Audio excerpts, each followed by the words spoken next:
Hey guys, I'm Melina. Welcome to my 5th floor walk-up, my sweet digs. Before you guys come in, make sure to subscribe below. Come on in. I pay $20.75 a month in rent. I live in the West Village and this is a studio apartment and I'm on a 5th floor walk-up. I moved from Los Angeles where I was paying $12.50 a month in rent and I had a studio that was like 3 times the size. So in comparison to that, it's kind of a lot, but once you're like in the New York mindset and you hear what other people are paying, it's actually a pretty good deal. This place is about 300 square feet, but it's just really one big long rectangle. And because there's windows on both sides, it actually feels a little bit bigger than that and it feels more bright and airy. Here is my bedroom area. I put my bed widthwise across my apartment, mainly because that was really the only way that it fit. I actually have very slanted floors in my bedroom area, and I actually had to put risers on the bottom of the bed about like 6 inches to level it out. There's a little space on the other side of the bed that I have to roll over my bed in order to get to it. It's a little bit of a challenge, it's a little annoying, but it also creates kind of a fun, like calm space. I really liked this nightstand because it was a clear acrylic, so by having this clear table and you don't notice it. We have my bathroom. My shower is interesting because the shower head is actually on the side of the shower. You would normally stand like this in the shower. I stand like this. Then I have this clear shower curtain just so that you can actually see through the room. It's all kind of part of living in a tiny New York apartment.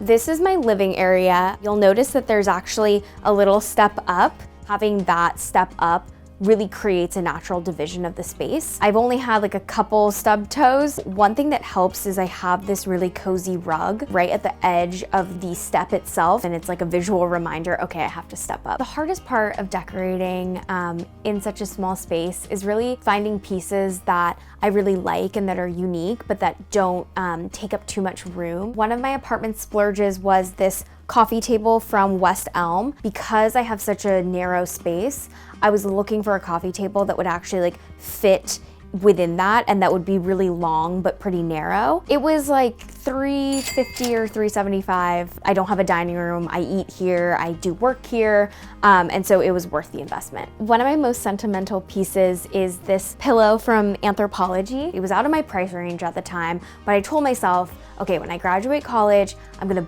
splurge on this pillow for my first like adult non-college apartment. For me, it was just symbolic of, okay, you know, like I'm entering this new phase of my life post-grad, like I'm adulting, I can afford, you know, an $80 pillow. It is a nice reminder of LA and home, and then also just like that first moment where I like bought this nice thing for my apartment after college. Coming in from here is, I guess, my little office space. On Saturday mornings, what I love to do when I have the time is wake up and actually do some creative work. I get really inspired sitting in this spot. I work in social advertising, but in my free time, and really my creative passion project is my blog called 5th Floor Walkup. It's a mix of lifestyle content. Since moving here, you know, I've really gotten into home decor, so I try to sprinkle that in. I do photography on the side, and so I like to share that. And so that's been a fun creative project.